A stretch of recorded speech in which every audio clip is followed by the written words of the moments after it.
Today we're continuing our series on 1 Peter.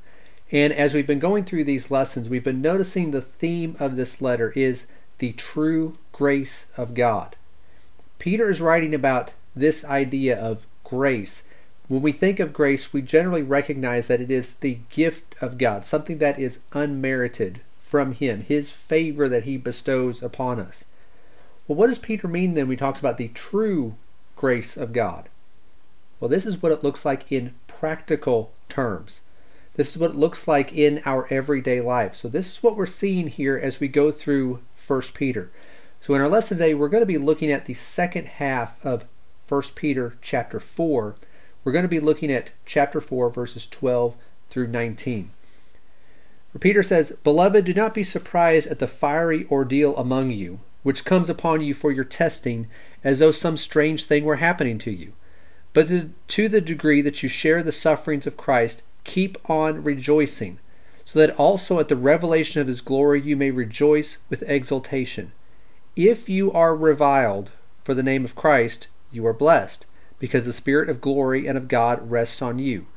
Make sure that none of you suffers as a murderer, or thief, or evildoer, or as a troublesome meddler. But if anyone suffers as a Christian, he is not to be ashamed, but is to glorify God in this name. For it is time for judgment to begin with the household of God, and if it begins with us first, what will be the outcome for those who do not obey the gospel of God? And if it is with difficulty that the righteous is saved, what will become of the godless man and the sinner? Therefore those who suffer according to the will of God shall entrust their souls to a faithful Creator in doing what is right." A few points we want to notice here in these verses. The first thing is that he gives a warning about what is coming. He tells them, do not be surprised about this. Don't be caught off guard. Don't be unprepared. He's wanting them to be aware of what is about to take place, because he says that there is a fiery ordeal that's coming upon them.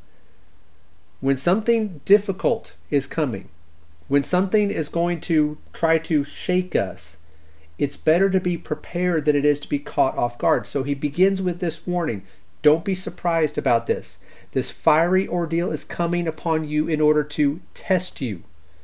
When he talks about testing, we can think about what he read earlier, or what he wrote earlier in 1 Peter chapter 1 and verse 7, where he says that the proof of your faith, being more precious than gold which is perishable, even though tested by fire, may be found to result in praise and glory and honor at the revelation of Jesus Christ.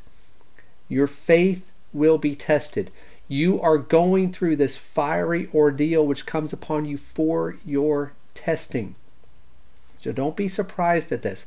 And he says there, don't think as if some strange thing is happening to you when you face these persecutions, when you face opposition for your faith, when you suffer as a Christian. Don't think that some strange thing is happening to you. If you suffer as a Christian, if these fiery ordeals come upon you, don't think that, well, this must be some mistake. Or don't think that, well, this is a sign that I'm doing something wrong, or that it's inevitable that I am facing defeat, or that Christ and His side is going to face defeat. That's not what this is. He's saying this is going to come. Don't be surprised about this. Don't despair when this happens. Instead, the second thing he says is that we are to share the sufferings of Christ.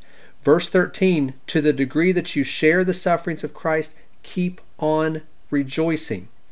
So we are sharing His sufferings. Remember what Jesus endured. Remember the sacrifice that He was willing to make. We think about Him going to the cross. It's not just going to the cross.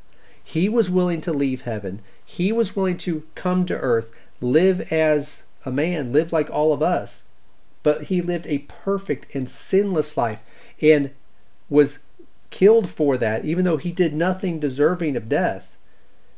He died on the cross for our sins. So you have that Him leaving heaven. You have a perfect life here. You have that sacrifice, the suffering, and everything that He endured that was involved with that. He endured all of that. We can share the sufferings of Christ if we follow Him.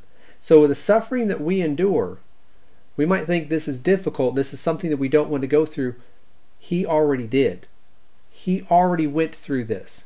And he did this for us. So as we share the sufferings of Christ, Peter said, you keep on rejoicing.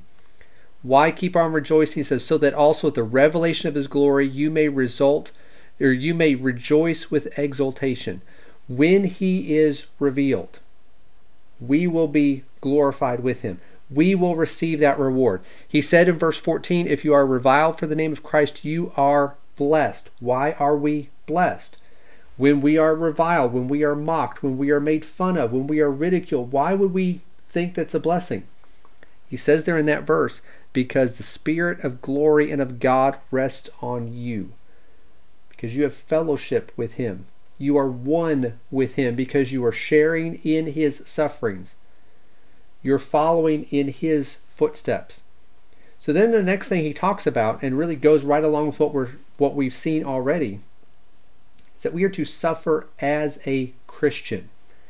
Notice he says there in verse 15, make sure that none of you suffers as a murderer or thief or evildoer or as a troublesome meddler. It mentions 4 different types of things that we might do that would bring suffering in this life. If we are doing those things and suffer for them, if we are a thief, if we're a murderer, if we're an evildoer, if we are meddling in business that doesn't belong to us, there are consequences that come from that. Sometimes legal consequences, sometimes just relational consequences that people don't like us or they turn against us. Those things will happen. But if we are doing those things that he mentioned, then we deserve what comes to us. We deserve whatever suffering is the result of that. So we're not to suffer as a sinner, as a wrongdoer, because then it would be deserved.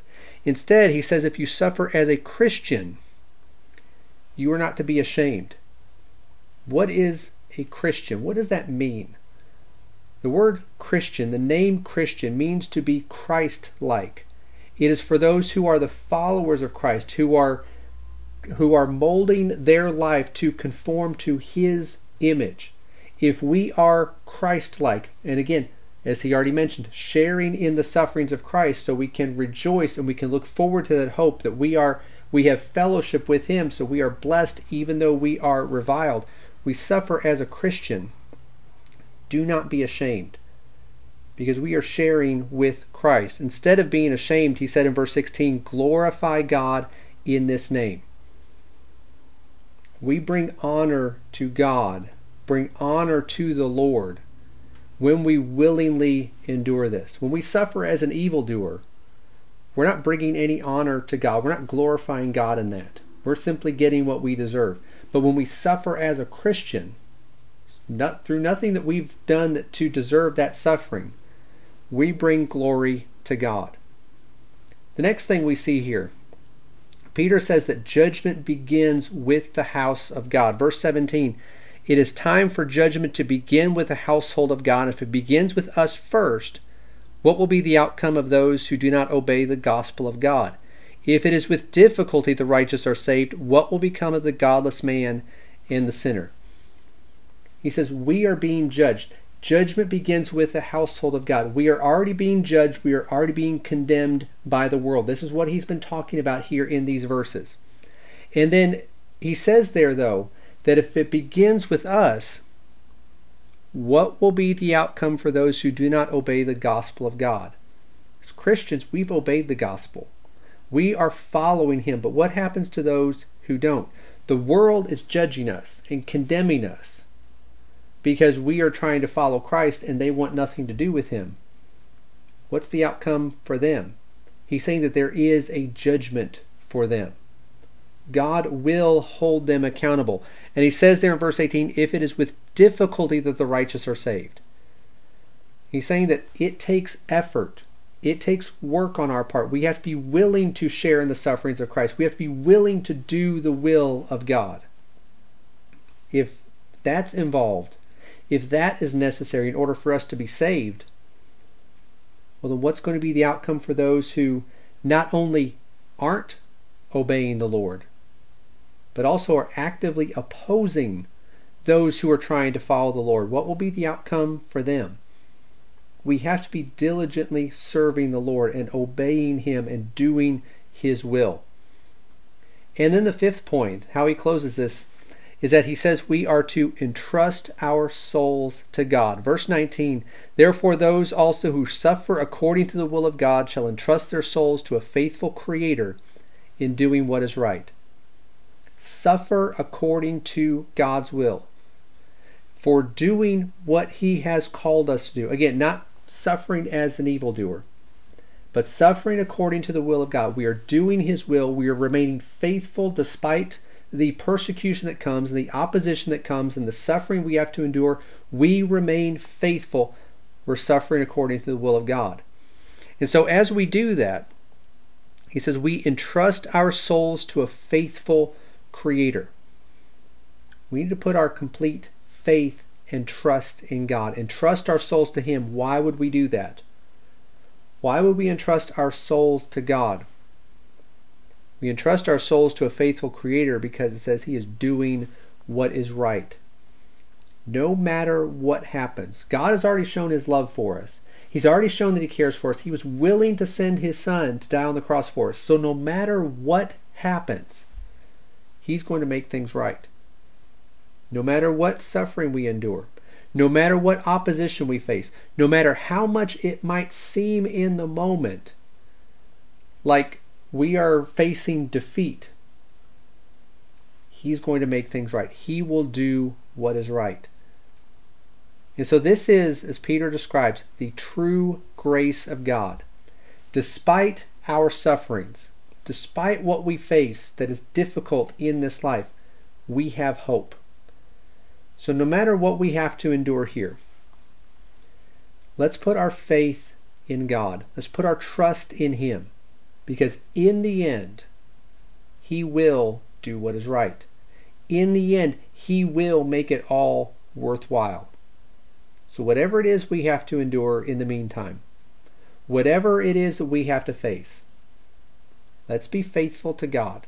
Be willing to suffer as a Christian and entrust our souls to our faithful Creator, knowing that he will do what is right.